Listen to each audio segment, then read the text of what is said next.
बिस्मिल्लाहिर्रहमानिर्रहीम। अस्सलाम वालेकुम दोस्तों, इंटरेस्ट फाउंड की जानिब से आप सबको अपने चैनल में खुशामदीद कहता हूँ। दोस्तों, मैथमेटिक्स एमसीक्यूज के सिलसिले में पार्ट नंबर 11 और क्लास 6 के बुक को हमने शुरू किया हुआ है।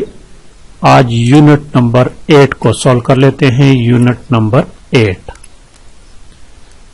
Number 8 surface area and volume. Surface area and volume मुख्तलिफ जो अशकाल होते हैं ज्योमेट्री, उनके एरियाज और वॉल्यूम मालूम करना होते हैं। सरफेस एरिया तो परस करें, पहले नंबर पर लिखा हुआ रेक्टेंगल। रेक्टेंगल इस तरह होता है और इसका लिखा हुआ पेरीमीटर। तो पेरीमीटर इसके इर्द गिर्द जो फासिला है, दिस इज कॉल्ड पेरीमीटर। इस तरह ये फासिला पेरीमीटर कहते हैं। और रेक्टेंगल पेरीमीटर मालूम करने के लिए ऐसा है कि इसका एक साइड लेंथ जिसको कहते हैं और दूसरा साइड जिसको विड्थ कहते हैं, इनको आपस में जमा करो, 2 से मल्टीप्लाई करो तो ये इसका पेरीमीटर मालूम हो जाएगा। ठीक है, तो देखिए पेरीमीटर, रेक्टेंगल का पेरीमीटर का फार्मूला, ये फार्मूला याद रखिए, बस जिस तरह भी क्वेश्चन आ जाए आप उसको सॉल्व कर सकोगे। और इस तरह इसका एरिया फाइंड करना है। एरिया फाइंड करने के लिए इसके सिर्फ लेंथ और विड्थ को मल्टीप्लाई करें तो इसका ये अंदरूनी हिस्सा एरिया इसको कहते हैं, ये फाइंड हो जाएगा। तो area is equal to length multiplied by width. Square चूंकि ऐसी शक्ल जिसके चारों साइड्स बराबर होते हैं, तो इसके पेरीमीटर मालूम करने के लिए एक साइड को 4 से ज़रब दे दो, किसी भी साइड को, तो ये perimeter is equal to 4s। S का मानी साइड, एक साइड उसको ज़रब दे दो। और इसकी एरिया मालूम करने के लिए, ठीक है, इसका 2 साइड को आपस में मल्टीप्लाई करो, एक साइड मल्टीप्लाइड बाय दूसरी साइड। एल्टीट्यूड किसको कहते हैं? एल्टीट्यूड एक्चुअली मानी है हाइट। तो एल्टीट्यूड, इस फिगर को जरा देखिए, ये ठीक है, तो ये कहते हैं कि altitude of a geometric figure is a measure of the shortest distance. ये देखिए, ये शॉर्टेस्ट डिस्टेंस बता रहा है। और ये बेस लाइन है, इसको बेस कहते हैं। और इसके अपोजिट ये वर्टेक्स है। वर्टेक्स याद रखिए, वर्टेक्स पर इस पर बात क्वेश्चन आने के चांसेस ज्यादा होते हैं। वर्टेक्स वो जगह जहां पर 2 एंगल या 2 लाइंस आपस में मिले हुए हों, तो दैट इज वर्टेक्स। अब देखिए एरिया ऑफ पैरेललोग्राम। पैरेललोग्राम क्या होता है? इसके अपोजिट साइड जो होते हैं ये पैरेलल होते हैं, ये दोनों इस तरह, और ये एंगल और अपोजिट एंगल ये बराबर होते हैं। तो इसका एरिया फाइंड करने के लिए आपके पास बेस और हाइट, ये बेस कहलाता है, ये बेस, ठीक है, और ये हाइट है इसकी। इसको अगर आप मल्टीप्लाई करो तो इसका एरिया फाइंड हो जाएगा। एग्जांपल देखिए, एग्जांपल दिया गया है, find the area of parallelogram which height 5 centimetre है और उसका बेस 15 है। तो 15 से 5 से ज़रब दे दो, 75 सेंटीमीटर स्क्वायर आएगा। एरिया ऑफ ट्राइएंगल, ट्राई 3 को कहते हैं जिसके 3 एंगल हो, ठीक है, तो इसका ये लाजिमी याद रखें। इसका एरिया फाइंड करने के लिए फार्मूला है 1/2 मल्टीप्लाइड बेस और हाइट, एल्टीट्यूड इसको कहते हैं। तो इसमें जो एग्जांपल दी गई है, जरा देखिए example. Find the area of a triangle having base 4 और हाइट 3। तो इसको फार्मूले में पुट करिए, ठीक है। BH को अगर दोनों को जरूरत दे तो 12 आएगा, तो 12/2 is equal to 6 centimetre square आएगा। ट्रेपेजियम एक ऐसा शक्ल होता है, ये याद रखे, ट्रेपेजियम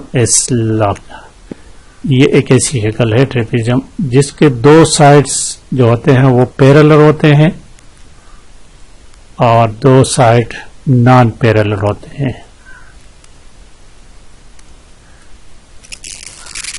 इस तरह की कोई शक्ल होती है, ठीक है। तो इनके ये वाला साइड, अपोजिट साइड, ये दोनों ये पैरेलल है और ये दोनों नॉन पैरेलल है। इनके आपस में एंगल जो होते हैं बराबर होते हैं।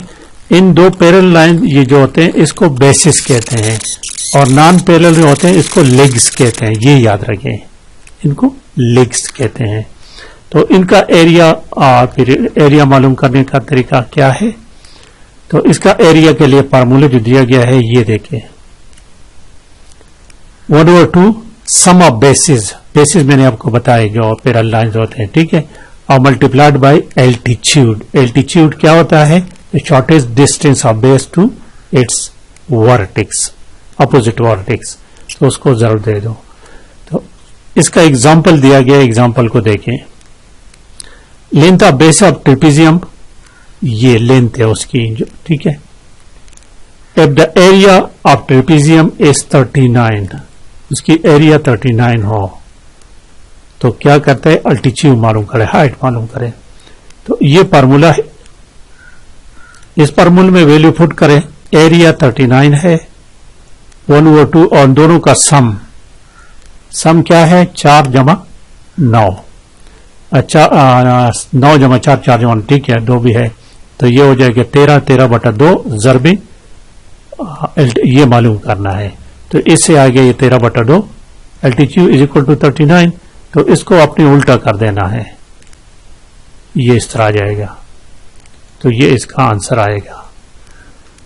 क्यूबॉइड क्यूब किसको कहते हैं, cube, a solid body bounded by 6 equal squares, ठीक है। ये स्क्वायर्स, ये तमाम स्क्वायर जो है ये बराबर होते हैं, ये 6 साइड्स होते हैं, 6 फेसेस होते हैं, इसके 6 फेसेस होते हैं। इनके को याद रखिए 12 एजेस होते हैं, ये किनारे ये कहते हैं, ये एजेस कहते हैं, ये 12 एजेस होते हैं।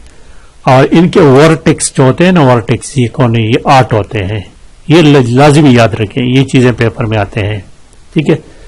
क्यूब में कितने वर्टेक्स होते हैं, 8। क्यूब में एजेस कितने होते हैं, 12, ये 12 होते हैं। और इनके फेसेस कितने होते हैं, 6 फेसेस। 3 चीजें याद रखिए इस बारे में। तो ये देखिए इनके फेसेस जो होते हैं 6 स्क्वायर फेस होते हैं, एजेस 12 होते हैं इसके, और वर्टिसेस इसमें 8 होते हैं। तो इसका surface area of a cube, क्योंकि इनके 6 साइड होते हैं, तो देखिए और इसका इस ए स्क्वायर, सो एरिया जो होता है 6 फेसेस का, इसको 6a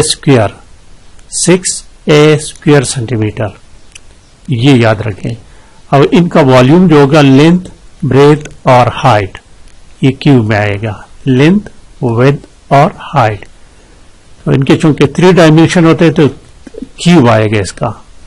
क्यूबॉइड क्या होता है, क्यूबॉइड भी क्यूब की शक्ल का होता है, लेकिन इसमें ये रेक्टेंगुलर शक्ल का होता है। A solid body bounded by 6 rectangular faces, definition याद रखें। बाकी इसमें भी वही वर्टेक्स, एजेस और वो तमाम चीजें वही चीजें हैं जो उसमें था क्यूब में, ठीक है। और इसका एरिया मालूम करना, एरिया इसका ये फार्मूला याद रखिए, इसके एरिया का, और इसके वॉल्यूम का ये फार्मूला याद रखिए। तो आई थिंक इस पे एमसीक्यूज सॉल्व करने की जरूरत नहीं रहेगी, ये चीजें एमसीक्यूज इसके खुद हल करें। हम नेक्स्ट चैप्टर पर, नेक्स्ट यूनिट पर जाएंगे। इसके बाद इंशाअल्लाह ताला लाइक करना और शेयर करना मत भूलिएगा। Thank you for watching.